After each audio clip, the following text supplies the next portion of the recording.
What's happening, everybody? Welcome back. This is Forgo, and today we're going to talk about Thor Love and Thunder uniform. Now, aesthetically, guys, I think it's a cool looking uniform. He looks absolutely hoss, right? I mean, he is buff beefcake, right? Look at him. Dude is large, right? Looking pretty sweet. Now, they did a few things for this character that's actually pretty damn awesome. This here passive is actually the same as what it was before.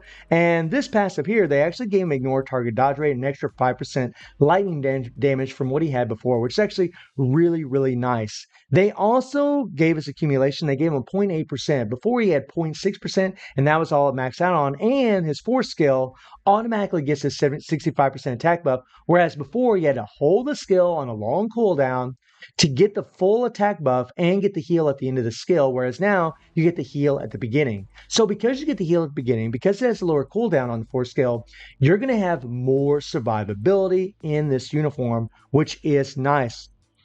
And to boot, right? They gave him an extra 5% chain hit damage compared to the Herald of Thunder uniform. They also gave him an extra 10% decreased damage received. He had decreased damage received by 20% before in the Herald of Thunder, and he had increased chain hit damage by 10%. So they gave him some nice little buffs, a little bit of an accumulation buff, and those are some really awesome things that they did for the character. As far as his uniform options, guys, they got Gamora, he has Swordmaster, which isn't very good. Gamora's not bad. Adam Warlock is great. Daredevil's actually really good, especially when it concerns AC.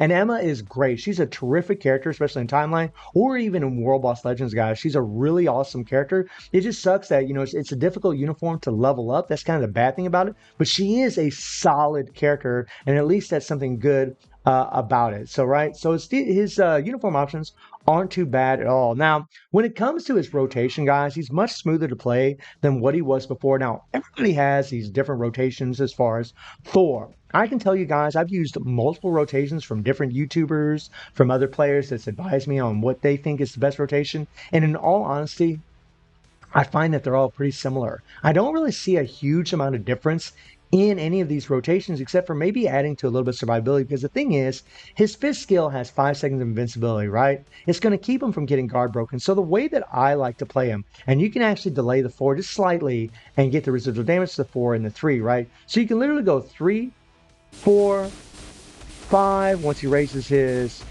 hammer, then go into the 2 skill, right?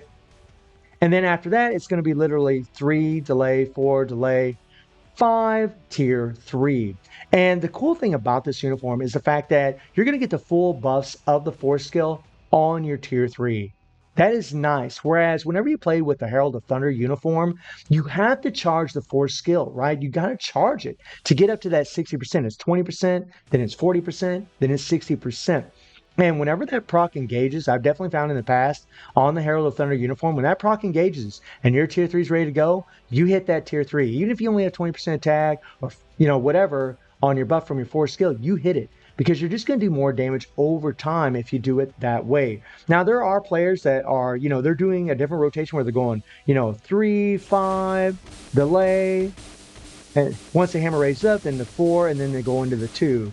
You could do that as well. I mean, it's really up to you guys how you want to play the character. I'm doing it the way that I do it because I find he doesn't get guard broken as often, and I find that my damage is a bit more consistent. So what we're going to do, guys, is we're going to do a damage comparison between this uniform and the Herald of Thunder to show you guys that this uniform really is a pretty big upgrade, not only in gameplay, not only in survivability, but even in his damage. It's actually a much better uniform. It's not an over-the-top uniform. It's going to be the same thing as what we had with Iron Man and Moon Knight in World Boss Legend, where once you take them to level 80, that's where you're going to see the real shine. That's really where it is. But it is a good uniform, and I do think that it is worth buying. So let me slap on the Herald of Thunder uniform, and let's look at the stats. So he's got 41,000 energy attack in this uniform. His critical damage is at 190%, and his ignore defense is 47%. The ignore defense isn't far from max. It's not going to make that much of a difference, guys, and his rest of his stats are maxed out, right? So remember 41,000 energy attack. When we slap on this uniform, he's got 40,000 energy attack. So he has about 900 less energy attack than what he does in the Herald of Thunder, but his critical damage is maxed out. The critical rate will be maxed out for one of his skills, but the dodge is at 73%, but pretty damn close. And his ignore defense is pretty much maxed out. So there's not a whole lot of differences between these builds. Now, let's take the Herald of Thunder against Null, stage, no, definitely not stage 65. We need level 80 for that for sure. Might even need tier 4 for that, to be frank with you guys. But we're going to go against this stage here. We're going to use Beta Ray Bill's leadership, right? We're just going to use these guys as strikers. We're just going to do the first phase, pretty much like we always do, to show you guys the damage difference here, all right? Now, I haven't played a Herald of Thunder in some time. We're going to hold that 4, and once we get the full bust, then we hit the second skill. Right now, I'm not going to be using the co-op in either one of these runs. If I did use the co-op, guys, we would do more damage. And this is the thing, guys. Like, whenever his tier 3 is ready to go, once you hit that 4th skill, you just want to go straight into tier 3. Just like I said earlier, you will do more damage if that is the case. Okay.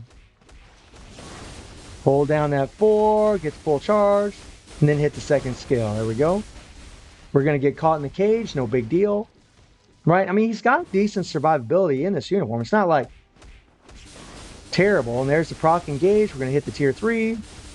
And you guys will definitely notice that there is a damage difference between these two uniforms, right?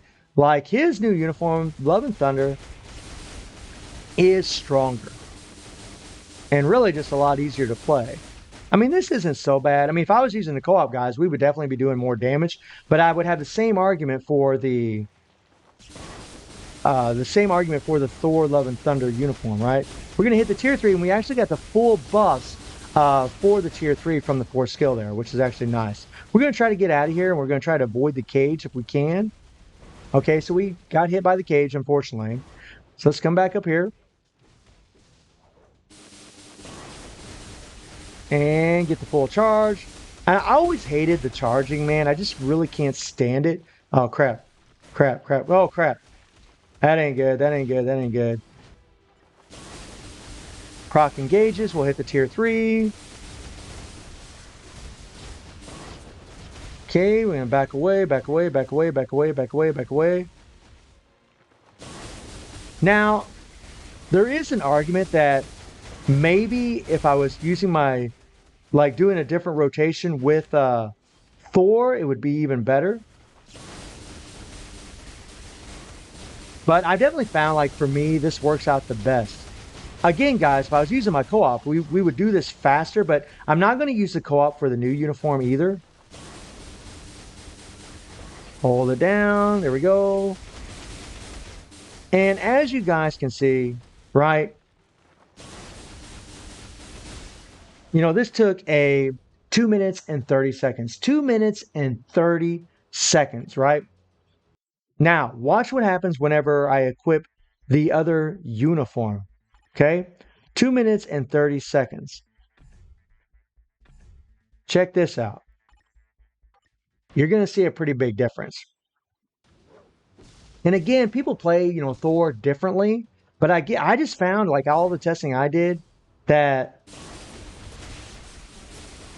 the damage was pretty similar no matter what rotation I was actually using. Okay, we're going to go here. And what I like about this uniform is that you get the full buffs from the 4th skill on it. That is nice. We're going to get caught in the cage. No big deal. Come on, get over here.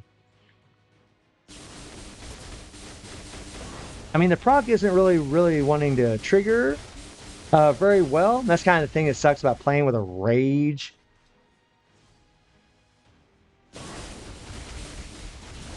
And I just love that whenever I enter this tier 3 in this uniform, that I know I'm getting all those buffs from that 4th skill. Okay. As soon as he raises his hand, go into that 2nd skill. We're going to try to get out of there. Try not to get caught in the cage. We got caught in the cage, but that happened to us in the Herald of Thunder uniform as well. There we go. Nice. I mean, you guys can definitely see the difference in damage. It's a big difference. Oh, crap. So he raises his hand. Okay, run.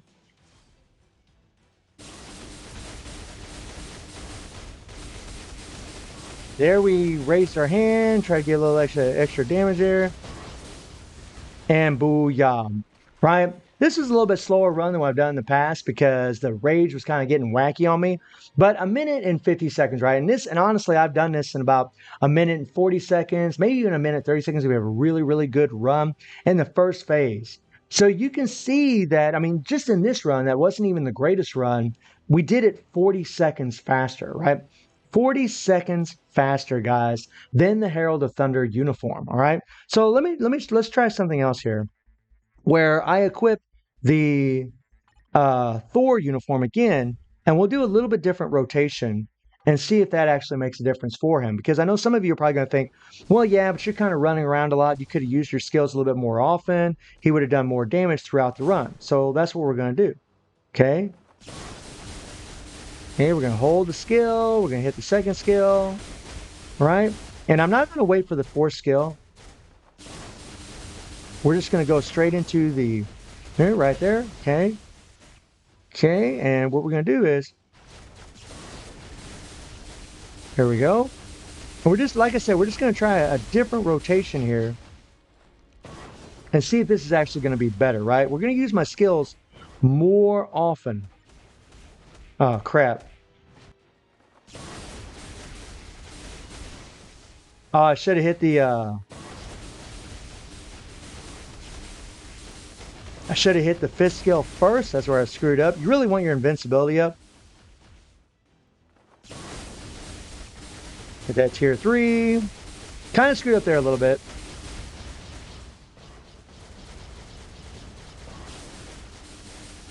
Okay, we'll hit the fourth skill. There's second skill.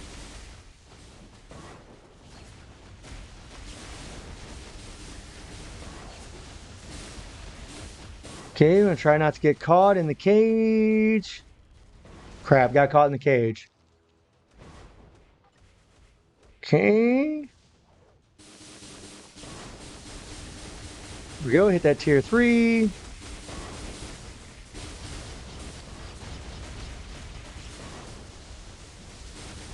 The second skill. Okay, get out of there. Hold down the skill.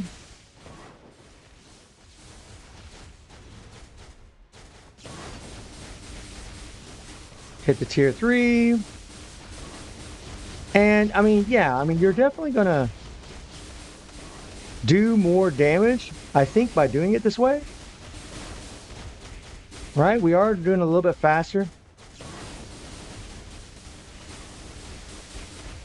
But not by some leap and bound here. Right? We did it a little bit faster. We did a little bit faster, but even when I changed my rotation, right, we still did more damage with the newest uniform, right? But I just wanted to show you guys that because, yeah, I could have played the Herald of Thunder a little bit better, right? Obviously, we just did a little bit better than what we did a second ago. But even then, the new uniform, the Thor Love and Thunder uniform, is still stronger and it's still more consistent. You know, always getting this buff from this force skill automatically every time you do the tier 3, it just makes the world of difference, right? And plus having a heal more often, that's nice, man. The extra decreased damage received, it's really nice. But guys, I mean, his relevance, I mean, not really relevance, but this value as far as his damage is going to be level 80. Just like what it was with Iron Man, pretty much like what it was with Moon Knight, other than ABX. It's going to be pretty much the same thing. So guys, let me know what you think about Thor, Love and Thunder. And I do stream on Twitch at 9 p.m. TNT+7 time. The link is in the description below. And I hope you enjoyed the video. Thank you for watching. Y'all take care and have a good one. See you, everybody.